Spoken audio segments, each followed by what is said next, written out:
नमस्कार दोस्तों, प्रत्यक्ष आयुर्वेद की तरफ से मैं डॉक्टर राहुल परियार आप सभी का स्वागत करता हूं। आयुर दीक्षा 2.0 जो कोर्स हमारा स्टार्ट हो रहा है बेसिकली एआईपीजीटी एंड नेक्स्ट के एग्जाम को टारगेट करते हुए, राइट। तो सबसे पहले यहाँ पे हम इनिशिएट करने जा रहे हैं चरक संहिता को, और चरक संहिता को अगर स्टार्ट करते हैं तो हमें पता होना चाहिए कि ये संहिता क्या है, इसके बारे में क्या बेसिक इंफॉर्मेशन एक एज ए आयुर्वेदा स्टूडेंट को हमें पता होनी चाहिए, राइट। इसलिए इंट्रोडक्शन को एक अलग सेपरेट पार्ट के रूप में हम पढ़ते हैं। ठीक है। बेसिकली आयुर्वेद संहिताओं के बारे में आपको आइडिया है, बहुत सारी संहिताएं वहां पे अलग अलग काल की अलग अलग संहिताएं। हम आयुर्वेद का इतिहास जब पढ़ेंगे तब डिटेल में पढ़ेंगे। बड़े बड़े दो शब्द हैं, बृहत्त्रयी लघुत्रयी, बहुत फेमस वर्ड है फील्ड में। हम बृहत्त्रयी के बारे में जानते हैं, जो बड़े ग्रंथ हैं जिनको हम डिटेल में पढ़ते हैं और हमारे आज की प्रैक्टिस में बहुत काम आते हैं, वो है चरक संहिता, सुश्रुत संहिता और अष्टांग हृदय। ध्यान रखिए, अष्टांग हृदय बृहत्त्रयी के अंदर पार्टिसिपेट होती है, अष्टांग संग्रह को नहीं करते। संग्रह के बाद में 100 वर्ष बाद में आपको पता हो, अष्टांग हृदय 6ठी शताब्दी के अंदर लिखी गई थी, और अष्टांग हृदय जो है वो 7वीं शती में। संग्रह 6ठी शताब्दी, संग्रह लिखी गई 7वीं शताब्दी में, हृदय लिखी गई। तो हृदय में कुछ एडवांसमेंट ऑलरेडी है, तो फिर पुरानी वाली को पढ़ने का सेंस नहीं है। बेसिकली ये तीन हमारी बृहत रही, और इसके लिए कोई यहाँ पे याद करने के लिए आपको वो जरूरत नहीं पड़ेगी। आपको अपने चाचा के मामा के लोगों के नाम याद रखने के लिए निमोनिक नहीं बनानी पड़ती, राइट। ये फेमिलियर वर्ड है जिनको आप लोग पहले से जानते हैं। लेकिन लघु त्रयी के अंदर कौन कौन सी संहिता आती है? भाव प्रकाश, जो कि डेडिकेटेड मेनली है द्रव्य गुण के लिए। ऐसा नहीं कि द्रव्य गुण के अलावा लिखा नहीं है, लिखा है, कम लिखा है, ज्यादातर उसके अंदर द्रव्य गुण के प्लांट्स और डिटेलिंग लिखी हुई है। माधव निदान सभी जानते हैं, माधव निदान, निदान नाम में ही आ रहा है, ये निदान स्पेसिफिक है। उन्होंने चरक सुश्रुत वाग्भट सबसे अपना निदान स्पेसिफिक कंटेंट लेकर के अपना एक कंपाइलेशन टाइप ऑफ टेक्स्ट बनाया है, राइट। शारंगधर संहिता जो बहुत इंपॉर्टेंट है भैषज्य कल्पना के लिए। वैसेज्य कल्पना मतलब जहां पे हम स्वरस क्वाथ हिम कल्क आदि जो बनाएंगे, अवलेय बनाएंगे, तेल पाक करेंगे, ये सारे की सारे जो वैसेज्य कल्पना से रिलेटेड बातें हो, उन सब का मेनली जो आधारभूत ग्रंथ है वो शारंगधर संहिता। डेफिनेटली सर्वप्रथम तो चरक में ही हमको वैसेज्य कल्पना के कॉन्सेप्ट्स देखने को मिल जाते हैं, लेकिन डिटेल्ड वर्णन हमको शारंगधर में मिलते हैं। तो यहाँ पे हमें अगर बाई चांस एग्जाम में यहाँ से पूछ ले कि एज ए आयुर्वेदा स्टूडेंट आपसे पूछे कि लघु त्रयी में निम्न में से कौन सा ग्रंथ नहीं आता है, तो भाव प्रकाश ऑप्शन में है, माधव है, शारंगधर है, और चौथा काश्यप संहिता दे दिया। तो काश्यप आंसर चला जाएगा, क्योंकि काश्यप लघु त्रयी में नहीं आता है। तो फिर यहाँ पे याद रखने की बात आती है, तो वहां पे तीनों का एक्रोनिम लीजिए। प्रथम एक वर्ड लीजिए और एक भामाशाह करके एक सिंपल वर्ड बना लीजिए। बहुत सारे लोगों को पहले से पता होगा, ये कोई नया निमोनिक नहीं है, फील्ड में बहुत सारे लोगों को ये चीजें पहले से पता होती है। तो भाव प्रकाश, माधव और शारंगधर संहिता ये हमारे लघुत्रय के पार्ट है। ये जस्ट अभी सुनने का पार्ट है, यहाँ पे आपको कोई भी पार्ट जो है नोट डाउन करने की आवश्यकता नहीं है। सुनो समझो आगे बढ़ो, जब नोट डाउन करने के लिए बुक खोलने की आवश्यकता पड़ेगी तब मैं आपको बताऊंगा। ग्रेट। देन हमारे पास में चरक संहिता पढ़नी है, तो चरक संहिता के अंदर हमारे पास में कुछ बेसिक आचार्यों का नाम आता है। आचार्य आत्रेय, आचार्य अग्निवेश, आचार्य चरक और आचार्य दृढ़बल। जो आज हमारे पास में चरक संहिता है वो एज इट इज पहली बार नहीं लिखेगी, इसके अंदर बहुत सारे मॉडिफिकेशन हुए, टाइम टू टाइम उसके अंदर कुछ एडिशंस हुए, और आज हमारे पास में जो अवेलेबल है वो लास्ट संपूर्ण किया है, उसके बाद से वो ऐसी आज हमारे पास में डेफिनेटली चरक संहिता जो संस्कृत वाला पार्ट है उसकी बात कर रहा हूँ। तो सबसे पहले हमारे पास में उपदेष्टा आते हैं। उपदेष्टा मतलब जो उपदेश देंगे, उपदेश देंगे मतलब इनके पास नॉलेज है। नॉलेज वाले जो है आचार्य आत्रेय है, और उनके जो शिष्य है अग्निवेश, उन्होंने तंत्र का निर्माण किया। तो ये इनके पास नॉलेज कहाँ से आया? आचार्य आत्रेय के पास नॉलेज कहाँ से आया है? तो इसके लिए हमारे पास में पहले ही चैप्टर में आने वाला है आयुर्वेद का अवतरण। अवतरण मीन्स जहां से आयुर्वेद ओरिजिनेट हुआ है। ओरिजिनेट मतलब वहां पे कैसे आज हमारे टाइम में आयुर्वेद डेवलप हुआ है। सबसे पहले ब्रह्मा। अब क्वेश्चन आता है ब्रह्मा के पास नॉलेज कहाँ से आया? ब्रह्मा ने स्मरण किया, मतलब उन्होंने आंख बंद करके अपने आप आयुर्वेद, जब सृष्टि उत्पत्ति होती है तभी आयुर्वेद का निर्माण हो जाता है, और ब्रह्मा सृष्टि उत्पत्ति के समय से अवेलेबल है। तो ऐसे में ब्रह्मा ने स्मरण किया कि आयुर्वेद का अंदर ऐसा नॉलेज है। उन्होंने अपना नॉलेज दक्ष प्रजापति को दिया, दक्ष प्रजापति को दिया। दक्ष प्रजापति से यह ज्ञान दो अश्विनी कुमार, अश्विनी के पुत्र दो थे, अश्विनी कुमार द्वय, इनको ज्ञान दिया गया और अश्विनी कुमारों से ज्ञान इंद्र के पास गया। और ये सारे नाम अगर आप सुन पा रहे हो, सोच पा रहे हो, तो सारे आकाश लोक में जो देवताओं के लेवल पे बातचीत हो रही है। ब्रह्मा, दक्ष प्रजापति, अश्विनी कुमार द्वय। अश्विनी कुमारों के लिए तो ये बोला जाता है कि ये देवताओं के वैद्य है, मतलब आप समझते हो, देवताओं को भी अगर कोई मान लो पेट खराब होगा तो अश्विनी कुमार जाएंगे, दवा दे करके आएंगे, राइट। और इंद्र जो देवताओं के राजा है, उनके बाद में इंद्र तक ज्ञान पहुंचा है। इंद्र के पास में धरती लोक से पहली बार कोई ह्यूमन इंडिविजुअल ऊपर गए, नॉलेज लेके आए, आचार्य भारद्वाज। ये हम सारी बातें कहाँ से कर रहे हैं, पहले ही चैप्टर में पढ़ने वाले हैं। क्योंकि हमें आचार्य आत्रेय तक पहुंचना है, तो भारद्वाज जो नॉलेज इंद्र के पास लेने गए हैं, वापस लेके आएंगे। और वहां पे संभाषा के अंदर बहुत सारे ऋषि मुनि आए होंगे, उनमें से एक ऋषि आचार्य आत्रेय भी होंगे। वहां से भरद्वाज ने आचार्य आत्रेय या फिर साथ में जितने भी लोग बैठे सबको नॉलेज एज इट इज दिया होगा। एटलीस्ट हमें कितना पता चला गया, ब्रह्मा, दक्ष प्रजापति, अश्विनी कुमार, इंद्र और भारद्वाज। ये बार बार पढ़ने से सारी चीजें फ्लो में आ जाएगी। अभी पहले चैप्टर में जाएंगे तो आपको कोई डिफिकल्टी नहीं होगी। आत्रेय तक नॉलेज आ गया, अब आत्रेय आ गए अपने गांव में, ठीक है। आत्रेय यहाँ पे अपने गांव में जो नॉलेज लेके आए वो वोकल नॉलेज है। वोकल नॉलेज मतलब उनको भरद्वाज ऋषि ने सुनाया है और ये सुन के आए हैं, इनके पास कोई टेक्स्ट नहीं है। ये क्या करेंगे, अब उपदेश देंगे। किसको उपदेश देंगे, अपने शिष्यों को। ये शिष्य क्या करेंगे, अपना तंत्र का निर्माण करेंगे। तो पहली बार टेक्स्ट फॉर्मेशन में वहां पे चरक संहिता का नाम आएगा, तंत्रकर्ता के रूप में लिखा है अग्निवेश ने। तो जो गुरु है अत्रेय, उन्होंने अपने शिष्य अग्निवेश को नॉलेज दिया। अग्निवेश के साथ में 5 शिष्य और थे, सबको नॉलेज एक साथ दिया। और वहां पे सबने अपना अपना क्या किया, थीसिस कंपाइल कैसे करते हैं, वहां पे उन्होंने अपना अपना थीसिस बनाया, तंत्र का निर्माण किया। तो यहाँ पे टेक्स्ट फॉर्मेट में सबसे पहले आयुर्वेद, आयुर्वेद नहीं कहना चाहिए, चरक संहिता डेवलप हुआ और उसका नाम था अग्निवेश तंत्र। अब जाहिर सी बात है, मैं अगर मेरा लिखता उस समय तो मेरा नाम शायद मैं राहुल तंत्र लिख देता। तो ऐसे में तंत्र करता अग्निवेश वहां पे आचार्य रहेंगे। और ये जो बातें हो रही है 1000 ईसा पूर्व हो रही है, आप समझ रहे हो। आज के तुलना में अगर देखा जाए तो लगभग 3025 वर्ष पहले की बातें हो रही है, क्योंकि 2025 वर्ष तो हमें ईसा के बाद में हो गए, उससे 1000 वर्ष पहले की बात हो रही है। और जिस काल में गुरु होंगे उसी काल में शिष्य होंगे। ऐसा तो है नहीं कि गुरु आज बोल रहे हैं, शिष्य 100 साल बाद सुन रहे हैं। ये दोनों आसपास में ही होंगे, राइट। देन फिर हमारे पास में नया नाम आता है आचार्य चरक। तो डेफिनेटली चरक वहां पे 200 ईसा पूर्व, लगभग कितने वर्ष बाद में, 800 वर्ष बाद में। आप टाइमलाइन को समझ पा रहे हो। 1000 BC में अत्रेय और अग्निवेश आपस में नॉलेज वहां पे ट्रांसफर किया, आपस में नहीं किया मतलब गुरु ने शिष्य को किया। और उसके 800 वर्ष बाद में 200 BC बिफोर क्राइस्ट, 800 का गैप वहां पे रहेगा, 800 ईयर्स का गैप रहेगा। और यहाँ पे आचार्य चरक आते हैं। ये चरक क्या करते हैं, जो अग्निवेश ने तंत्र लिखा वो बहुत ज्यादा सूत्र फॉर्म में था।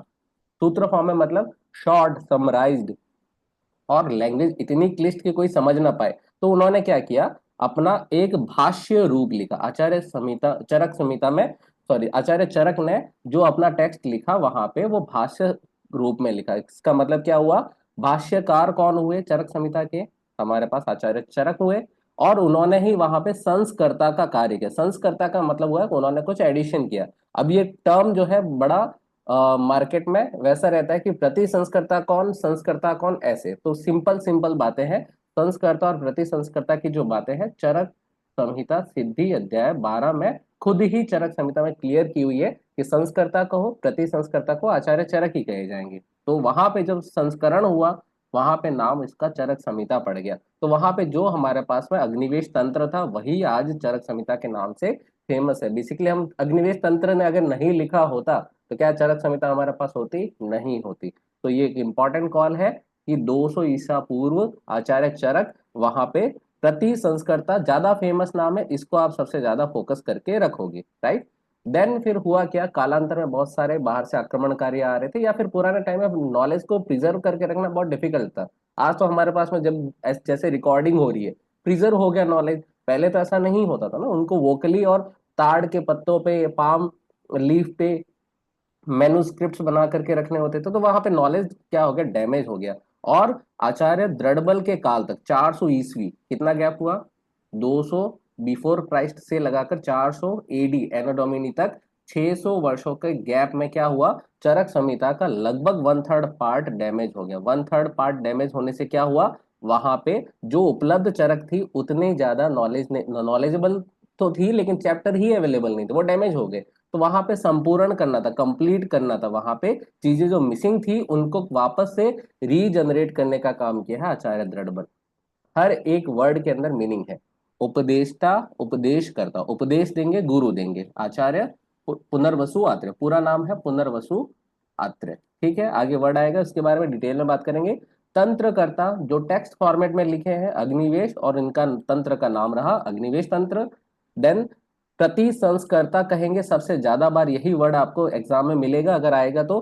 भाष्यकार एक सेकेंडरी टर्म है, संस्कर्ता एक सेकेंडरी टर्म है। तीनों के लिए हमारा आंसर आचार्य चरक जाएगा, जो कि 200 ईसा पूर्व। अब इसके ऊपर भी बहुत सारे मतभेद है कि कोई मानता है, क्योंकि ये एक हिस्ट्री का पार्ट है, तो हिस्ट्री के पार्ट में हिस्टोरियंस अलग अलग अपनी एक थ्योरी देते हैं। तो यहाँ पे ज्यादा मानने वाली थ्योरी एक्चुअली ये है 200 बीसी।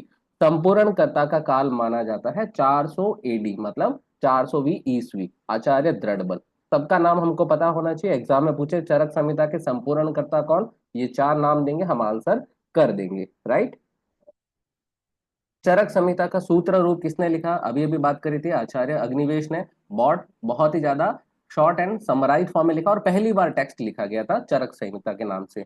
भाष्य रूप किसने लिखा है, आचार्य चरक ने लिखा, जो कि हम पढ़ सकते हैं, संस्कृत में ही है लेकिन हम पढ़ पाए ऐसा था, हम जैसे अल्प बुद्धि वाले लोगों के लिए भी वो टेक्स्ट फॉर्मेट में इजी करके उन्होंने लिखा। और संग्रह रूप मतलब कंपाइल किसने किया, ये आचार्य दृढ़बल। तो 3 नाम से प्रश्न पूछ ले, आचार्य, आचार्य नहीं कहेंगे वहां पे, चरक संहिता के भाष्य रूप किन्होंने लिखा, संग्रह रूप किसने लिखा, सूत्र रूप किसने लिखा, 4 ऑप्शन में से एक पिक करना है, तो मुझे नहीं लगता कोई डिफिकल्टी यहाँ पे होगी। यहाँ से प्रश्न जो बन सकता है, बहुत ज्यादा नहीं, मैं बीच बीच में ऐसे स्टार मार्किंग करता हूँ। तो स्टार मार्किंग का मतलब उसको कितना इंपॉर्टेंस देना है, सिंगल स्टार मतलब ठीक ठीक एवरेज, वहां पे इंपॉर्टेंस रहेगी। डबल स्टार मतलब ये वहां पे गुड अपॉर्चुनिटी है, कह सकते हैं कि लगभग आप 5 से 10 वर्षों में एक क्वेश्चन वहां से जरूर पिक करोगे। और ट्रिपल स्टार पॉइंट मतलब फ्रिक्वेंटली आस्क्ड क्वेश्चन वाला एरिया, हाई यील्ड एरिया वाला वो पार्ट रहने वाला है। तो बेसिकली मैं यहाँ पे 3 स्टार तो नहीं करूंगा, इसको मैं सिंगल स्टार मार्क करूंगा। तो ऐसी जो इंफॉर्मेशन है यहाँ से जो आप बातचीत कर रहे हैं, तो चरक संहिता की ये सारी बातचीत हम आयुर्वेद के इतिहास में वापस से रिपीट करेंगे। तो ऐसे में अगर आप यहाँ पे कोई चीज को नोट डाउन नहीं करोगे चलेगा। हमें चरक संहिता का इंट्रोडक्शन पहले से पता होना चाहिए, इस वजह से हम इसको पहले पढ़ते हैं और चरक संहिता के पहले चैप्टर पे चलते हैं। इसको आपको नोट डाउन करने की मुझे आवश्यकता नहीं महसूस होती, फिर भी आप चाहो तो एक पेज पे ये इंफॉर्मेशन कंपाइल लास्ट में वीडियो के रिकॉर्डिंग से कर लेंगे, और उसको बीच में बुक के पेज बीच में चिपका लोगे, तो वो पेज बार बार आप जब भी पढ़ना स्टार्ट करोगे पहला चैप्टर, तो वहीं से स्टार्ट कर ले जाओगे। चरक संहिता की जो ये आचार्य चरक की बात हो रही है, ये जो बातें हैं बेसिकली एग्जाम में नहीं पूछी जाती है, जस्ट रीड करने वाली बातें हैं। क्योंकि सभी लोग पढ़ते हैं पढ़ाते हैं और बुक के अंदर भी लिखी हुई है, तो हम इसको एक जस्ट रीड आउट करने के लिए हम लिख दे रहे हैं, पढ़ा दे रहे हैं कि चरक का पूरा नाम कपिस्थल चरक। अब किसको पता है उस समय पूरा नाम क्या रहा होगा, जैसे विजय दीनानाथ चौहान किसी मूवी में एक्टर का पूरा नाम होता है, हमें कोई नहीं पूछेगा कि चरक का पूरा नाम क्या है। और क्योंकि इनके गांव का नाम कपिस्थल था, इस वजह से शायद इनका नाम ऐसा पड़ गया हो। जो पंचनद जो एरिया है, पंचनद जो आज के टाइम हम कहें तो पंजाब, जो 5 नदियों का एरिया है, जो हम राज्य के रूप में पंजाब को जान सकते हैं, वहां पे इरावती और चंद्रभागा, इरावती और चंद्रभागा 2 नदियों के बीच में एक गांव है, उस गांव के निवासी रहे होंगे चरक। देखो गांव के अंदर तो शायद कम ही टिके होंगे, एक यायावर प्रवृत्ति के एक आचार्य रहे हैं। यायावर मतलब घूमते फिरते रहते थे, नॉलेज गेन करके वहां पे नॉलेज वापस डिस्ट्रीब्यूट करते रहते थे, राइट। पिता का नाम माना जाता है विशुद्ध नाम रहा होगा, गुरु का नाम माना जाता है वैशंपायन रहा होगा। तो पिता बहुत ज्यादा नॉलेजेबल नहीं है तो उनका नाम भी छोटा लग रहा है, गुरु ज्यादा नॉलेजेबल रहे होंगे तो नाम थोड़ा कंपैरेटिवली बड़ा लग रहा है। ऐसा मैं सिर्फ आपको थोड़ा सा एक मेमोरी डेवलप करने के पॉइंट ऑफ व्यू से बोल रहा हूँ, वरना आप इसको मानोगे कि ये बहुत इंपॉर्टेंट पॉइंट सर ने बता दिया है। विशुद्ध पिता का नाम है, वैशंपायन गुरु का नाम है, ये तो एग्जाम में पूछ ही लेंगे, ऐसा बिल्कुल होने की संभावना कम है। जीरो नहीं है, जीरो होता तो आपको स्लाइड में दिखता भी नहीं। जो वैशंपायन है गुरु, उन्होंने कृष्ण यजुर्वेद पर एक टीका लिखी है जिसका नाम है चरक शाखा। पॉइंट ये है जो ये चरक शाखा नाम अभी आपने सुना, ये चरक शाखा चरक संहिता पर टीका नहीं है, ये कृष्ण यजुर्वेद है। और यजुर्वेद क्या है? हमारा एक वेद है, चार वेदों में से एक वेद। यजुर्वेद की दो शाखाएं रहती है, उसमें से कृष्ण यजुर्वेद एक शाखा है। ठीक है, चरक शाखा किसने लिखी है? वैशंपायन ने लिखी है, और कृष्ण यजुर्वेद ने लिखी है। ये एक इंपॉर्टेंट कॉल हो सकता है, सिंगल स्टार मार्क जितना। तो ये आचार्य चरक की बेसिक इंफॉर्मेशन थी। ऊपर वाला एरिया ज्यादा इंपॉर्टेंट रहेगा, नीचे वाले एरिया में आप जो रेड किए हुए हैं उनको आप फोकस कर सकते हो। चरक शाखा कृष्ण यजुर्वेद पर लिखी गई है। ठीक है, आगे बढ़ रहे हैं। चरक संहिता का संपूर्ण किया गया, और अभी अभी हमने पता किया कि आचार्य दृढ़बल ने किया। ये बातें भी जो है यहाँ पे हम आपको बताने वाले हैं, वो आपको चरक सिद्धि अध्याय 12, जो सिद्धि स्थान होगा उसका आखिरी अध्याय 12वें अध्याय के वहां पे अंत में लिखी हुई है कि जो चरक संहिता का संपूर्ण हुआ है, ये आचार्य दृढ़बल ने किया है। और उन्होंने एक प्रॉपर मेथड से किया, उस मेथड का नाम है सिलोच व्रति।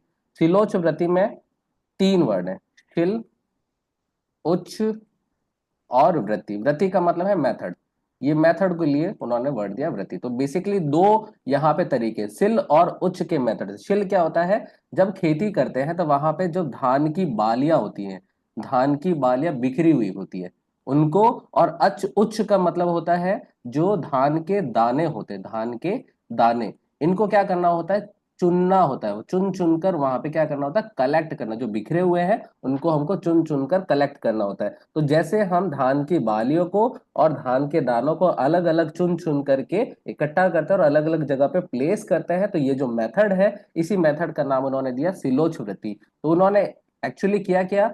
जो चैप्टर मिसिंग थे इनके काल में, 400 एडी में इनके काल में चैप्टर मिसिंग थे, वहां पे उन्होंने क्या किया? अलग अलग जगहों पे जो ग्रंथ उस समय फेमस थे, उन ग्रंथों का कंपाइलेशन अपने एंड पे बनाया और उनको चरक संहिता के अंदर उनको ऐड कर दिया। तो बेसिकली उन्होंने सिलोच व्रति की विधि से 400 एडी में आचार्य दृढ़बल ने 41 अध्यायों का संपूर्ण किया। अब आप सोचो, 120 तो कुल अध्याय है, उसमें से आप देख रहे हो 41 कंपाइल करने पड़ रहे हैं, ऐड करने पड़ रहे हैं, मतलब वन थर्ड लगभग मिसिंग हो चुकी थी वहां पे। ठीक है, तो आपको एग्जाम में ये जरूर पूछ सकते हैं कि आचार्य दृढ़बल ने कितने संपूर्ण किए हैं चैप्टर। सिंपल आंसर होगा 41। और कैसे कैसे किए हैं? तो चिकित्सा स्थान में उन्होंने 17 संपूर्ण किए, कल्प स्थान में 12 किए, और सिद्धि स्थान में 12 किए। आपको ये जानकर खुशी होगी कि कल्प स्थान में टोटल चैप्टर ही 12 है, सिद्धि स्थान में चैप्टर टोटल 12 है। तो ये पूरे के पूरे जो हमारे पास कल्प और सिद्धि स्थान या फिर कहें पंचकर्म का एरिया है, तो वो आचार्य दृढ़बल द्वारा संपूरित किया गया है। अगर वो संपूरित होता ही नहीं तो आज हम पंचकर्म के लिए उतने ज्यादा प्रो नहीं होते। अगर वो ये चरक ही नहीं लिखते इतने अच्छे से, तो सॉरी अष्टांग हृदयकार वो कैसे इसको कंपाइलेशन करते? अष्टांग हृदयकार ने क्या किया? चरक सुश्रुत से अपनी चीजें, बेस्ट चीजें लेकर के पिक करके अपना एक नया टेक्स्ट बनाया है। तो सिंपल, ये अगर उन्होंने नहीं किया हो तो दृढ़बल को हमें क्या देना चाहिए? धन्यवाद देना चाहिए। ठीक है, अभी अभी आप धन्यवाद अपने ज्ञान चक्षु से दे रहे होंगे। चिकित्सा स्थान में 17 अध्याय दृढ़बल ने संपूरित किए हैं, तो 13 अध्याय जो है अग्निवेश ने जो लिखे होंगे पहली बार में, वो अवेलेबल होंगे। तो अगर हमें कोई पूछे कौन से 17, तो हम ज्यादा कोशिश करेंगे कि जो 13 कौन से हैं उनको याद रख लें। उनके अलावा जो बचे कुछ है ऑलरेडी हम चिकित्सा में दृढ़बल को नाम वहां पे दे देंगे कि उन्होंने, दृढ़बल ने ये 17 अध्याय के। तो हम 13 अध्याय अग्निवेश वाले याद कर लेते हैं। 1 से 8 अध्याय जिसके अंदर अगर आप बात करें, रसायन, वाजीकरण, ज्वर, रक्तपित्त, गुल्म, प्रमेह, कुष्ठ और राजयक्ष्मा, ये क्रम से है। सबका एक्रोनिम लिखा हो, आपको याद करने की आवश्यकता नहीं, जब पढ़ोगे तो ऑटोमेटिकली याद हो जाएंगे। देन 14th चैप्टर ये अर्श चिकित्सा है। 19th चैप्टर अतिसार है। 21st ये विसर्प अध्याय है। 24th ये मदात्य चिकित्सा है। और 25वां अध्याय द्विव्रणीय चिकित्सा अध्याय, द्विव्रणीय चिकित्सा अध्याय। तो यहाँ पे हमारे पास 5 नाम और है, 8 तो ये, 5 नाम ये अग्निवेश द्वारा किए हुए हमें आज प्राप्त होते हैं। इसके अलावा जो भी चैप्टर, 9वां चैप्टर अगर कोई पूछे उन्माद वाला किसने संपूरित किया है? दृढ़बल ने किया। वहां पे अग्निवेश का रोल तो रहा है, लेकिन दृढ़बल ने संपूरित किया हुआ है। राइट, ये 13 अध्याय को आप रिकॉल करोगे 1 से 8 इजिली। देन 14, 19 ये सेकंड जो हमारे पास में 11 से 20 की रेंज है, उसमें 14वां और 19वां चैप्टर रहेगा। 21st, 24th, 25th तीनों वहां पे क्या बोलेंगे, तीसरे पार्ट में, जो हम कहेंगे 21वें से 30वें की रेंज में तीन नाम हमारे पास आते, तो 14 19 एक साथ हम याद रखें, 21st 24 25 एक साथ याद रखें, बाकी सारे चैप्टर दृढ़ बल के हैं। कल्प सिद्धि कंप्लीट ये दृढ़ बल ने संपूरित किया है। तो ये संपूर्ण का पूरा लेखा जोखा हमने देख लिया है। ये सारी बातें रिपीट होंगी 12वें चैप्टर में, तो आपको कोई नोट करने वाला पार्ट एक्चुअली यहाँ पे है नहीं, लेकिन जब आप लास्ट में पढ़ोगे तो उससे पहले हमें थोड़ा सा आइडिया पहले से रहे तो बहुत अच्छा होगा। कुल कितने स्थान होंगे चरक संहिता में? 8 स्थान होंगे। अगर नाम अगर आप लोग बोलोगे तो बहुत ज्यादा वहां पे हौच पौच होगा, मैं लिख देता हूँ।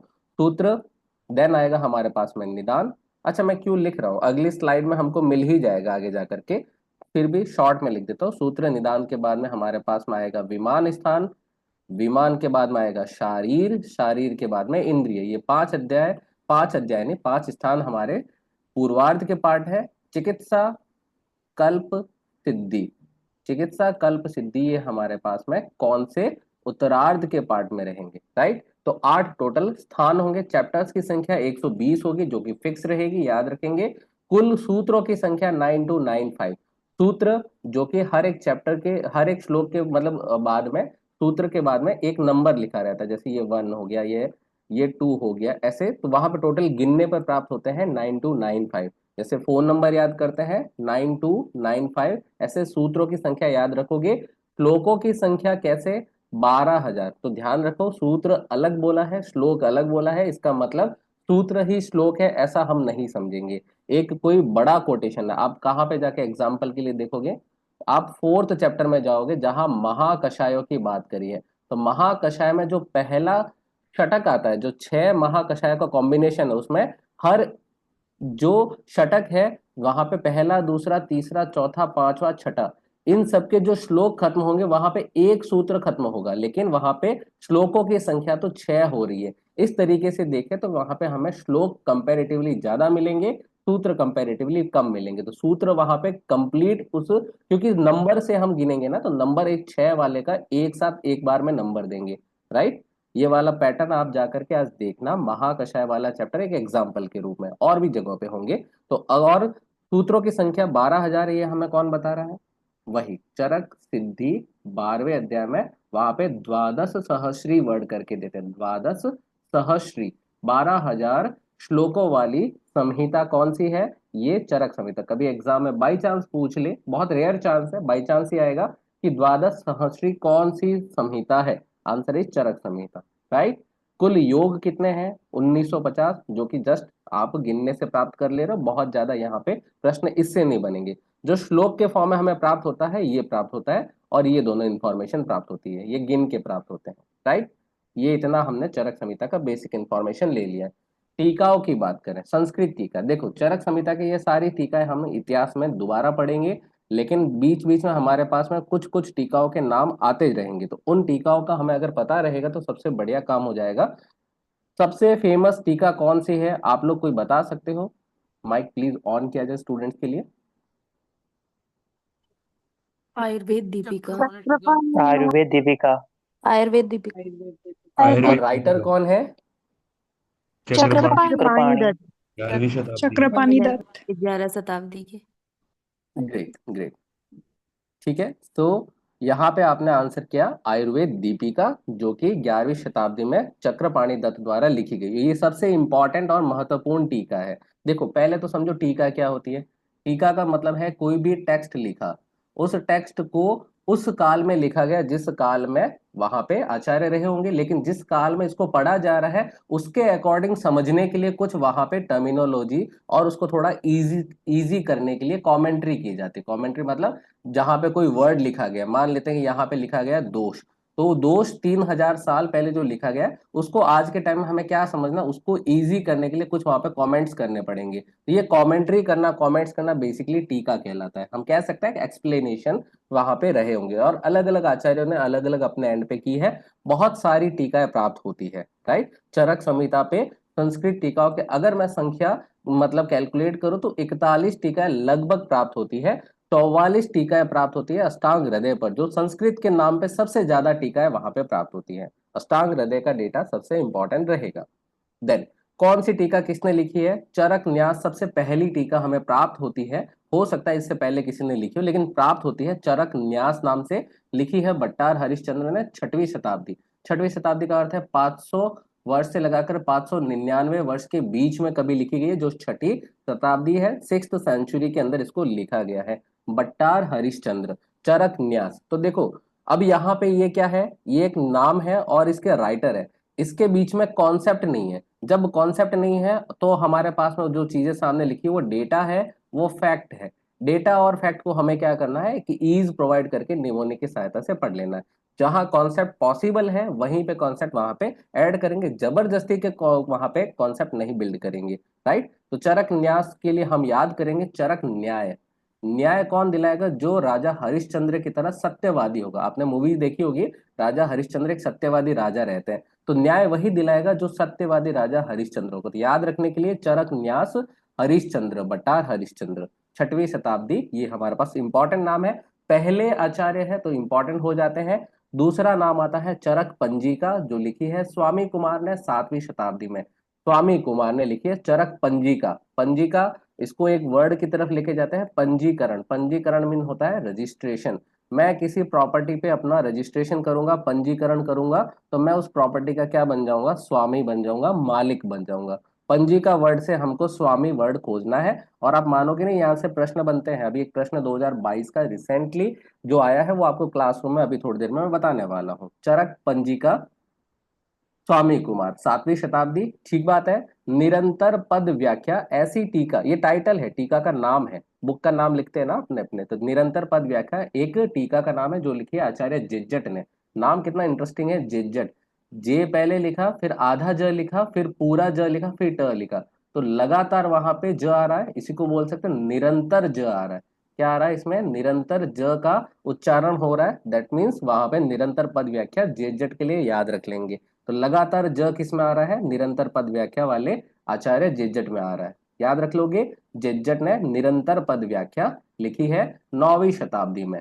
देन परिहार वर्तिका, ये मेरे सरनेम से काफी मिलती है। और आषाढ़ वर्मा, तो वहां पे भी एक वर्मा अच्छा वहां पे सरनेम मिलता है, तो परिहार और वर्मा इन दोनों सरनेम की सहायता से वहां पे याद किया जा सकता है। परिहार वर्तिका आषाढ़ वर्मा ने लिखी है। या फिर हम कह सकते हैं कि परिहार कब पैदा हुए होंगे? आषाढ़ मास में। पता नहीं मेरा टाइम आषाढ़ रहा होगा या नहीं होगा, तो आप आषाढ़ वर्ड याद कर लोगे। परिहार एक सरनेम है, वर्मा एक सरनेम है। राइट, देन आप तो ये भी कहोगे ना कुमार भी सरनेम है, दास भी सरनेम है, तो लेकिन यहाँ पे हमें शर्मा वर्मा के एंगल से थोड़ा फेमस सरनेम है, ऐसा मान लेते हैं। 9वीं शताब्दी के लिए आषाढ़ वर्मा। चरक वार्तिक लिखी है क्षीर स्वामी दत्त ने। हमें किसी चीज की वर्ती बनानी है तो पहले वहां पे कोई भी पाउडर है तो उसको कल्क बनाने के लिए पानी मिलाना पड़ेगा, थोड़ा पेस्ट बनाने के लिए। तो वर्ती बनानी है तो क्षीर मिलाना पड़ेगा, वर्ती बनानी है तो हमें क्या करना होगा? क्षीर मिलाना होगा। तो वहां पे क्षीर का सहायता लेकर के चरक वार्तिक। वार्तिक का लिटरल मीनिंग होता है कोई लेख लिखना, जैसे निबंध लिखते हैं, तो चरक वार्तिक चरक का लेख लिखा है। और इनके राइटर है क्षीर स्वामी दत्त। अब देखो स्वामी कुमार अलग है, क्षीर स्वामी दत्त अलग है, तो वहां पे क्षीर को वहां पे कैलकुलेटिवली आप अगर कैच करोगे वार्तिक वर्ड के लिए, तो दोनों चीजें आपको मिसमैच नहीं होगी, एग्जाम में पिन पॉइंट आंसर करोगे। हालांकि ये हमने हाईलाइट नहीं किया, इसका मतलब इसकी इंपॉर्टेंस कंपैरेटिवली लो है। पूरी टेबल इंपॉर्टेंट है लेकिन लो इंपॉर्टेंट वाले हाईलाइटेड नहीं है। सबसे ज्यादा इंपॉर्टेंट तो ऑलरेडी पिंक कलर में आपको दिख ही रहा होगा, बाकी येलो वाले भी ठीक ठाक इंपॉर्टेंट रोल प्ले करेंगे एग्जाम में। बृहत तंत्र प्रदीप, नाम फोकस करना, बृहत, बृहत का मतलब होता है बड़ा। जो बड़ा बड़ा काम करेगा वो आचार्य है नरदत्त। ये क्यों बड़ा कर रहे हैं? क्योंकि ये चक्रपाणी के गुरु हैं। चक्रपाणी खुद इतनी बढ़िया टीका लिखते हैं आयुर्वेद दीपिका, उनके गुरु हैं, तो वो ऑलरेडी और बड़ा काम करेंगे। राइट, बृहत तंत्र प्रदीप के राइटर कौन है? नरदत्त, चक्रपाणी दत्त, तो दत्त से दत्त मिला सकते हो, राइटर के नाम पता चल जाएगा। और इनके इनका काल भी आप देखोगे इनसे पहले ही आना चाहिए, गुरु पहले ही आएगा, शिष्य बाद में आएंगे। बृहत तंत्र प्रदीप नरदत्त। नरदत्त कौन? चक्रपाणी दत्त के गुरु है। राइट, उन्होंने क्या लिखा है? गुरु है तो बड़ा बड़ा काम करेंगे, बृहत तंत्र प्रदीप लिख दिया है, सिंपल है। चरक चंद्रिका बहुत इंटरेस्टिंग टीका है। एक्चुअली टीका इंटरेस्टिंग नहीं है, टीकाकार इंपॉर्टेंट है। क्यों? क्योंकि ये गयदास जो टीकाकार है इनका एक सरनेम है, सरनेम नहीं बोलेंगे, निकनेम है, निकनेम। चंद्रिकाकार बोलते हैं इनको। चंद्रिकाकार पता है क्यों बोलते हैं? इन्होंने चरक संहिता पे टीका लिखे, चरक चंद्रिका। सुश्रुत संहिता पे भी एक टीका लिखी है, कोई गेस करना चाहेगा? माइक ऑन करके स्टूडेंट को पूछा जाए।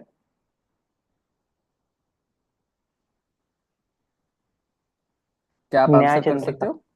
न्याय वेरी चंद्रिका। नाइस, न्याय वेरी चंद्रिका। नाइस। ओके, न्याय चंद्रिका, ठीक है, न्याय चंद्रिका। अब देखो इनके लिखने के पैटर्न में चंद्रिका वर्ड आ रहा है, तो इस वजह से इनका नाम पड़ गया चंद्रिकाकार। इवन न्याय चंद्रिका का नाम पंजिका भी है, वहां पे न्याय पंजिका भी बोलते हैं, पंजिकाकार भी इनका एक निकनेम है। तो ये सारे निकनेम वगैरह हम आयुर्वेद के इतिहास में डिटेल में पढ़ेंगे, राइट। तो चरक चंद्रिका किसने लिखी है? गयदास ने। याद करने के लिए, चांद पर गए, चांद पर गए, ये उनके लिए जिनको निमोनिक के बिना, जिनको ऑक्सीजन नहीं मिलता, निमोनिक जरूरी है। अदरवाइज हमें चंद्रिकाकार पता लग गया है कि गयदास है, तो चरक चंद्रिका कहो और फिर न्याय चंद्रिका कहो, वहां पे हमारा आंसर हो जाएगा, राइट। 10वीं शताब्दी के दो आचार्य, बृहतंत्र प्रदीप नरदत्त, चरक चंद्रिका गयदास, ठीक बात है। इंपॉर्टेंट नाम आता है आयुर्वेद दीपिका, जिसका एक और दूसरा नाम है इसी टीका का, चरक तात्पर्य टीका। चरक तात्पर्य टीका। अब आयुर्वेद दीपिका अगर मान लो एग्जाम में नहीं पूछे और वहां पे ये डाल दे चरक तात्पर्य टीका के लेखक कौन है, टीकाकार कौन है, आंसर वहां पे अब भी चक्रपाणी दत्त जाएगा, लेकिन ये अगर पता नहीं है तो बात बनेगी नहीं। तो चरक को पूरा तात्पर्य या चरक का पूरा डिटेलिंग हमें कौन देता है? तात्पर्य का मतलब क्या होता है? मीनिंग बताना। चरक का पूरा मीनिंग कौन बताया है? चक्रपाणी दत्त बताया। और आज हम चरक संहिता में कहीं पे भी फंसते हैं, सबसे पहले जो बुक ओपन होती है वो चक्रपाणी दत्त की आयुर्वेद दीपिका या चरक तात्पर्य टीका ओपन होती है। 11वीं सेंचुरी इनका नाम है। इनका एक निकनेम भी है, चरक चतुरानन, चरक चतुरानन। ये बातें हम आयुर्वेद के इतिहास में करने वाले हैं। यहाँ पे इसलिए मिनिमाइज चीजें लिखी हुई ताकि आप एक इंट्रोडक्टरी पार्ट ऑफ चरक संहिता पढ़ रहे हो, दैट्स इसको लिमिट किया गया है। और इनका एक और दूसरा निकनेम है सुश्रुत सहस्र नयन, सुश्रुत सहस्र नयन। और इन्होंने बहुत सारी बुक लिखी है, बुक्स वहां पे नंबर ऑफ बुक्स की अगर बात करोगे 8-10 तो हम पढ़ ही लेंगे, और इनके अलावा भी बुक्स वहां पे मिलेंगे। सुश्रुत सुश्रुत सहस्र नयन, चरक चतुरानन, ये चक्रपाणी दत्त के दूसरे नाम है। नेक्स्ट पे चलो, चरक भाष्य। ये लिखिए श्री कृष्ण वैद्य ने। कृष्ण ने क्या लिखा है? भाषा, वहां पे भाषण देने वाला काम, अगर आप महाभारत की बात करो, अर्जुन को पूरा भाषण देने का काम किसने किया है? कृष्ण ने किया। तो सिंपल वर्ड याद रखो, भाष्य मीन्स भाषण, दिया है आचार्य श्री कृष्ण वैद्य ने। 11वीं सेंचुरी, लेकिन इनका नाम बहुत फेमस है नहीं, इस वजह से इसके पूछने की प्रोबेबिलिटी काफी लो है। पूरी स्क्रीन पे सबसे इंपॉर्टेंट अगर आपको कोई पूछ सकते हैं, चरक न्यास भट्टार हरिश्चंद्र 6वीं शताब्दी, चरक पंजिका स्वामी कुमार 7वीं शताब्दी, निरंतर पद व्याख्या जेजट 9वीं शताब्दी, चरक चंद्रिका गयदास 10वीं शताब्दी, और सबसे ज्यादा इंपॉर्टेंट आयुर्वेद दीपिका चरक तात्पर्य टीका चक्रपाणी दत्त 11वीं सेंचुरी के अंदर लिखी गई है, राइट। ये कुछ नाम अभी तक खत्म नहीं हुए। 11वीं सेंचुरी के बाद में जो इंपॉर्टेंट टीका प्राप्त होती है वो 15वीं सेंचुरी में प्राप्त होती है, और इस टीका का नाम है चरक तत्व प्रदीपिका। ध्यान देना, चरक प्रदीपिका एक सेपरेट टीका है, चरक तत्व प्रदीपिका एक सेपरेट टीका है, और उसमें हम आइडेंटिफिकेशन के लिए एक वहां पे टाइप ब्रेकर वर्ड है तत्व। और ये जो तत्व वर्ड है ये बहुत फ्रिक्वेंटली यूज किया शिवदास सेन ने। तो शिव का तत्व है, ये याद रखने के लिए आप हमेशा फॉलो करना। शिवदास सेन ने जब अष्टांग हृदय की टीका लिखी हो, रस रत्न समुच्चय की लिखी हो, या फिर उन्होंने चक्र दत्त पे टीका लिखी हो, जब भी टीका लिखी है सब जगह वहां पे तत्व वर्ड जरूर यूज किया, तो इनका पैटर्न में आता है तत्व। हालांकि नीचे टाई ब्रेकर भी है कि नरसिंह कविराज ने भी तत्व वर्ड यूज किया, लेकिन वो एक ही बार मिलेगा, बाकी सब जगह आपको शिवदास सेन का ये तत्व वर्ड आइडेंटिफाई करने को मिल जाएगा। चरक तत्व प्रदीपिका, राइटर है शिवदास सेन। तो जब भी आपको तत्व मिले, तत्व प्रकाश कौस्तुभ को छोड़ करके आप हमेशा आंसर करोगे Shivdas Sen, 15th century, right. Then हमारे पास में आता है चरक तत्व प्रकाश कौस्तुभ, ये नरसिंह कविराज जी ने लिखा है 17th सेंचुरी में। ये आप धीरे धीरे देख रहे हो ना कि हम इनको क्रोनोलॉजिकल ऑर्डर के अंदर इनको पढ़ते हुए आ रहे हैं। तो बेसिकली चरक तत्व प्रकाश कौस्तुभ, यहाँ पे तत्व के साथ प्रकाश वर्ड है या केवल तत्व वर्ड है, इस वे में आप इसको मेमोराइज कर सकते हो, इसको आइडेंटिफाई कर सकते हो। देखो मेमोराइज करना अलग पार्ट है कि हमें कहीं लिखना हो। हम एग्जाम देंगे एमसीक्यू वाला जिसके अंदर हमको 4 ऑप्शन मिलेंगे, तो हमें तत्व के साथ प्रकाश खोजना है, याद नहीं करना है, खोजना है कि हमें 4 ऑप्शन में से क्या खोजना है, राइट। इंपॉर्टेंट टीका आती है जल्प कल्प तरु, राइटर है इनके गंगाधर कविराज। गंगाधर कविराज ने 19वीं शताब्दी, ये बहुत इंपॉर्टेंट और फेमस आचार्य रहे हैं 19वीं शताब्दी में। गंगा जल करके सिंपली याद हो जाता है क्योंकि ये जल वर्ड है और यहाँ पे गंगा है, गंगा जल से याद हो जाता है। लेकिन ये एक बहुत इंपॉर्टेंट टीका है, इसका कई कई पे बीच बीच में वर्णन भी हमारे पास में आएगा। राइट। चरक उपस्कार, दो वर्ड है, पहला है चरक, दूसरा है उपस्कार, संधि हो गई है। बेसिकली चरकोपस्कार की बात कर रहे हैं। ये लिखिए योगेंद्र नाथ सेन ने, और 20वीं शताब्दी, 20वीं शताब्दी मतलब 1900 से लगा करके 1999 के बीच में जो सेंचुरी रहती है उसको 20वीं शताब्दी बोलेंगे। 20वीं शताब्दी के बाद में 21वीं शताब्दी में किसी की टीका हम नहीं संस्कृत में प्राप्त करते। तो जो सबसे लास्ट की दो टीका है, लेटेस्ट मोस्ट कह सकते हैं, चरक उपस्कार और चरक प्रदीपिका। तो याद करना है चरकोपस्कार, चरको में वर्ड आता है ओ, इस ओ की मात्रा से हम योगेंद्र नाथ सेन को याद करेंगे, ओ की मात्रा से ओ की मात्रा को मिला देंगे। कम मेहनत में हम वहां पे मेहनत कर लेंगे, लेकिन यहाँ पे थोड़ी सावधानी ये रखनी पड़ेगी, गोविंद दास सेन नहीं याद रखना है। गोविंद दास सेन वगैरह बीच में आपको डिफिकल्टी प्रोवाइड कर सकते थे, ये गोविंद दास सेन आपको अलग रखना है, योगेंद्र नाथ सेन अलग रखना है। ठीक है, इतिहास में ये आचार्य फिर से आएंगे। चरक प्रदीपिका, चरक तत्व प्रदीपिका, तत्व नहीं है तो फिर किसने लिखा, फिर वर्ड आता है प्रदीपिका। दीपक, दीपक क्या देता है, ज्योति देता है, ज्योतिष चंद्र सरस्वती 20वीं शताब्दी, चरक प्रदीपिका। लेकिन जब तत्व आ जाएगा तो फिर हमको प्रदीपिका देखना भी नहीं है, हमें सीधा जाना है शिवदास सेन के पास। इंपॉर्टेंट है, मैं कहूंगा कि इस वाली स्लाइड में तीन ये नाम जो आपको येलो बैकग्राउंड में दिख रहे हैं काफी इंपॉर्टेंट है। और चरक तत्व प्रकाश को आप आइडेंटिफाई कर लोगे, शिवदास सेन का नहीं है तो किसका है, नरसिंह कविराज का है। ये इंपॉर्टेंट टीकाओं के नाम हमने पढ़े हैं। चरक संहिता के लिए कुछ हिंदी टीकाओं के नाम है। विद्योतनी हिंदी टीका जो मैं फॉलो करता हूँ, मैं बुक पढ़ता हूँ, विद्योतनी टीका है, पंडित काशीनाथ पांडे गोरखनाथ शास्त्री वाली जो बुक है ये इनके राइटर है। ये आपको याद नहीं करना है, हिंदी टीका आज तक कभी पूछा नहीं गया एग्जाम में, जस्ट जनरल नॉलेज है, आप पढ़ते चलो कि हाँ चरक संहिता के ऐसी टीका अवेलेबल है। चरक चंद्रिका हिंदी टीका, ध्यान रखना, चरक चंद्रिका संस्कृत टीका लिखिए, चंद्रिकाकार गयदास, गयदास चांद पर गए, याद किया था हमने। डॉक्टर ब्रह्मानंद त्रिपाठी की टीका है चरक चंद्रिका। वैद्य मनोरमा टीका है विद्याधर शुक्ल एवं रविदत्त त्रिपाठी की। तो यहाँ पे कुछ हिंदी टीकाओं के नाम है, जयदेव अत्रिदेव विद्यालंकार। ये जो आचार्य है ना जयदेव अत्रिदेव विद्यालंकार, उन्होंने बृहत्रय, चरक संहिता, सुश्रुत संहिता और अष्टांग हृदय तीनों पर हिंदी टीका लिखने का कार्य किया है। एक और ऐसे आचार्य है जिन्होंने चरक संहिता, सुश्रुत संहिता, अष्टांग हृदय तीनों पर संस्कृत टीका लिखी है। कोई गैस करना चाहेगा, अभी हमने पढ़ा नहीं है इस हिस्ट्री में, संस्कृत टीका कौन लिखा है, माइक प्लीज ओपन कर जट। सकते हैं। वेरी गुड, जे जट। तो चरक वाली तो हम अभी रिसेंटली बात करके आए, उन्होंने सुश्रुत संहिता पे भी लिखी है और उन्होंने अष्टांग हृदयकार पे भी लिखी है।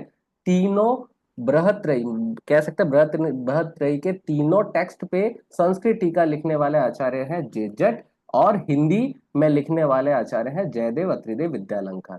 जस्ट आइडेंटिफाई करने, हिंदी वाला नहीं पूछेंगे एग्जाम में, पूछ सकते हैं तो संस्कृत वाला। अंग्रेजी अनुवाद किया है डॉक्टर अविनाश चंद्र ने। इवन मैं मानता हूँ आज के टाइम में बहुत इंग्लिश राइटर की बुक हमारे पास में मिल जाती है, तो ये कोई खास इंपॉर्टेंट रह नहीं जाते। तो ये पूरी स्लाइड एग्जाम के कॉन्टेक्स्ट में नहीं काम आने वाली है। राइट, 2022 का प्रश्न सॉल्व करेंगे, और मैं मानता हूँ कि अब माइक ओपन होना चाहिए स्टूडेंट के लिए। तो सबसे पहले आप लोग ये बताओ, चरकोपस्कार कौन लिखते हैं, योगेंद्रनाथ। ठीक है। योगेंद्रनाथ। अब ठीक है, जब भी ऐसे क्वेश्चंस को सॉल्व करेंगे ना तो हमें क्या करना है, यहां से जो ये ऑप्शन नंबर लिखे हुए हैं इनको पिक करके यहाँ पे प्लेस करना है, ताकि हमें आंसर करने में सुविधा हो। तो हमें चरकोपस्कार में ओ की मात्रा से हमने याद कर लिया था योगेंद्र नाथ सेन ने, और यहाँ पे फर्स्ट का थर्ड हम ढूंढेंगे तो एक ही ऑप्शन में है क्योंकि बाकी तीन कट गए। आंसर मिल गया है, वेल एंड गुड, आंसर मिल गया, लेकिन हमारा एग्जाम में एक पैटर्न हमेशा फॉलो करने का रहेगा कि हम चारों पॉइंट्स को ढूंढने की कोशिश करेंगे, जो जब तक आते हैं तब तक तो ढूंढेंगे, ताकि वेरिफिकेशन कर सकते हो सकता है ना हम ओवर कॉन्फिडेंस में कोई गलत ना कर दे। चरक पंजिका, पंजिका वर्ड खोजो। स्वामी कुमार। स्वामी कुमार। ठीक है, ठीक है, पंजीकरण कर देंगे तो स्वामी बन जाएंगे। याद रहे, जल्प कल्प तरु गंगा जल गंगाधर राय। फर्स्ट रहेगा, और निरंतर पद व्याख्या हमारे पास आंसर है जट। जट। तो आंसर हमारा 3412 3412 आंसर हमारा करेक्ट है। तो इसमें हमें कोई प्रॉब्लम नहीं आनी चाहिए। अब ऐसा प्रश्न दोबारा रिपीट होता तब भी आपको प्रॉब्लम नहीं आनी चाहिए, सिंपल एमसीक्यू आए तब भी हमको प्रॉब्लम नहीं आनी चाहिए। ठीक है, ये हमारा जो टीका वाला पार्ट है वो पूरा हो गया। माइक अब ऑफ कर सकते हैं। बारिश हो रहा है कहाँ है कुछ? हाँ, लगता है कहीं पे बढ़िया बारिश हो रही है। तो वापस आओ, संहिताओं के अध्याय वितरण की बात करें तो चरक संहिता में हमने देखा 120 अध्याय हमें मिलेंगे, 8 स्थान मिलेंगे। तो सूत्र स्थान के अंदर 30 और चिकित्सा स्थान में 30, ये मैक्सिमम अध्याय कैरी करने वाले स्थान है और इन्हीं में हमको समय लगेगा। जाहिर सी बात है 30-30 अध्याय तो टाइम तो लगेगा। निदान 8, विमान 8, शारीर 8। कभी भूल जाओ कि किसमें कितने हैं तो ये ध्यान रखना, तीनों क्रम से 8-8-8 आते हैं। सूत्र चिकित्सा आप 30-30 याद कर लो, और निदान विमान शारी तीनों क्रम से 8-8-8 आते हैं। कल्प सिद्धि थोड़ी देर पहले ही ये दृढ़ बल ने संपूरित किए थे हमारे सामने, 12-12 चैप्टर रहेंगे कल्प सिद्धि में। बीच में इंद्रिय स्थान के अंदर भी 12 अध्याय है, जस्ट आइडेंटिफाई कर सकते हो। राइट, आपको इसमें एक जानकर के खुशी होगी कि ये जो चिकित्सा स्थान है, ये सभी प्रकार के चिकित्सा स्थान पूरे आयुर्वेद जगत में, सुश्रुत का चिकित्सा, अष्टांग का चिकित्सा, सबसे इंपॉर्टेंट या सबसे महत्वपूर्ण चिकित्सा है चरक का। शारीर स्थान किसी का सबसे इंपॉर्टेंट है तो वो सुश्रुत शारीर है, पूरा हमारा एनाटॉमी इसी पे बेस्ड है। सुश्रुत शारीर सबसे इंपॉर्टेंट है। नंबर ऑफ चैप्टर याद नहीं करने, जस्ट आइडेंटिफाई करने के लिए बता रहा हूँ। और अगर किसी का सूत्र स्थान सबसे फेमस है या सबसे इंपॉर्टेंट है, सबसे बढ़िया तरीके से बनाया गया है, वो है अष्टांग हृदय का सूत्र स्थान। राइट, आपको आंसर करना है कि निदान स्थान किसका बेस्ट है। Mic open please. बहुत सिंपल है, माधव। माधव निदान। ठीक है, इसका मतलब यह है कि आपने अपने प्रॉफ में समय समय पर जो आपको क्लासरूम में पढ़ाया गया उन चीजों को आपने फोकस किया है। राइट, यहाँ पे नंबर ऑफ चैप्टर किसके कितने हम नहीं बात करने वाले, केवल चरक संहिता की बात करने वाले हैं। बस ध्यान ये रखना कि चरक संहिता की तरह ही हमको काश्यप में भी मिलते अगर वो खंडित ना होती। काश्यप संहिता बहुत वहां पे डैमेज हो गई, खंडित हो गई, बहुत कम चैप्टर मिलते हैं वहां पे। लास्ट में हमें एक अलग पार्ट मिलता है खिल स्थान। खिल स्थान कहीं और नहीं मिलता, केवल काश्यप संहिता में मिलता है। और ये खिल स्थान की वजह से टोटल नंबर ऑफ चैप्टर 200 हो जाते हैं, हालांकि प्राप्त नहीं होते। प्राप्त देखेंगे तो लेस देन 50 प्राप्त होते हैं मेरे ख्याल से। तो आप बाकी जगहों पे जब जब हम सुश्रुत पढ़ेंगे तो ये टेबल रखेंगे, अष्टांग हृदय में ये टेबल पढ़ेंगे वगैरह वगैरह। तो यहाँ पे ये टेबल को जस्ट आइडेंटिफाई करने के लिए पढ़ा है। चरक संहिता पढ़ने जा रहे थे, यहाँ पे एक कुछ संभाषाएं होंगी। संभाषा का मीनिंग जानो, क्या होती है संभाषा। आचार्य चरक ने क्या किया है, ज्ञान प्राप्ति के 3 उपाय बताए। ज्ञान प्राप्ति 3 प्रकार से हो सकती है। ठीक है, पहला है अध्ययन, दूसरा है अध्यापन, और तीसरा आपके सामने लिखा हुआ है संभाषा। मतलब नॉलेज को अगर आपको डेवलप करना है, ज्ञान प्राप्त करना है, पहले खुद पढ़िए, किसी और को पढ़ाइए और डिस्कस कीजिए। संभाषा मतलब सेमिनार्स में जाइए, लोगों को डिस्कस करते हुए सुनिए, आप भी डिस्कशन में पार्टिसिपेट करिए। तो यहाँ पे चरक संहिता में आचार्य लोग आकर के उन्होंने भी संभाषा की है। तो जो संभाषाएं हुई है, नंबर ऑफ संभाषा हमको पता रहे, 7 संभाषाएं रहेंगी। नंबर ऑफ संभाषाएं कितनी होगी, 7। सूत्र स्थान में 4 संभाषाएं हैं, शारीर स्थान में 2 संभाषा है, सिद्धि स्थान में 1 है। तो पहली चीज आपको कौन से स्थान में मिल रही है, सूत्र, शारीर और सिद्धि, तीनों के अंदर एस वर्ड से वहां पे इनिशिएशन हो रहा है। सूत्र, शारीर और सिद्धि हमेशा एस से स्टार्ट होने वाला है। ठीक है, इसका मतलब निदान में नहीं है, विमान में नहीं है, शारीर के बाद में इंद्रिय आएगा नहीं है, चिकित्सा में बिल्कुल नहीं, और इवन कल्प स्थान में भी नहीं है। तो कुल मिलाकर के एस टू एस फॉलो करोगे, और उसमें भी एक फॉलो करने के लिए सीक्वेंस है 4-2 का 1, 1-2 का 4 नहीं है, ये 4-2 का 1 है। सूत्र स्थान में 4 संभाषा कहाँ कहाँ पे है, प्रथम अध्याय, ठीक है, दीर्घम जीवितम अध्याय जो हम संभाषा थोड़ी देर में पढ़ने वाले हैं। दूसरा वात कला कल्य अध्याय, इंपॉर्टेंट नाम है। 25वां अध्याय यज्ञ पुरुष अध्याय, और आत्रेय भद्र काव्य 26वां अध्याय। हर बार संभाषा का टॉपिक अलग होगा और आचार्य आकर के अपना डिस्कशन करेंगे, और वहां पे गुरु रहेंगे पुनर्वसु आत्रेय। पुनर्वसु आत्रेय क्या करेंगे, वहां पे अध्यक्षता करेंगे, प्रेसिडेंट रहेंगे, और वहां पे जो गलत बोल रहे हैं संभाषा में उनको करेक्ट करेंगे, क्योंकि गुरु का काम क्या है, लोगों को सही रास्ते पे लेके चलना। राइट, तो दीर्घम जीवित आप नंबर ऑफ चैप्टर याद करने के लिए बताए, एक एक के साथ में 2 जोड़े तो 12, फिर 12 को डबल करके एक जोड़ेंगे तो 25 और उसमें एक जोड़ेंगे तो 26। याद करने के लिए सिंपल पैटर्न है, 1 12 25 26। ठीक है, यहां तक हमारे पास में संभाषाओं के डिटेलिंग आ गई। देन हमारे पास में शारीरिक स्थान में तीसरा चैप्टर, छठवां चैप्टर, ये हमारे पास में शारीरिक स्थान की दो संभाषाएं होंगी। और second last chapter of complete Charak Samhita, फल मात्रा सिद्धि, ये सिद्धि स्थान के अंदर हमको एक संभाषा मिलेगी जो 11th चैप्टर पे मिलेगी कि वमन विरेचन के लिए कौन सी औषधि बेस्ट रहेगी, किस डिजीज के लिए कौन सी औषधि बेस्ट रहेगी, उससे रिलेटेड संभाषा मिलेगी। राइट, तो ये हमारे पास 7 संभाषाओं का लेखा जोखा था। तो बेसिकली यहाँ पे हमने इंट्रोडक्शन वाला पार्ट कंप्लीट कर लिया है।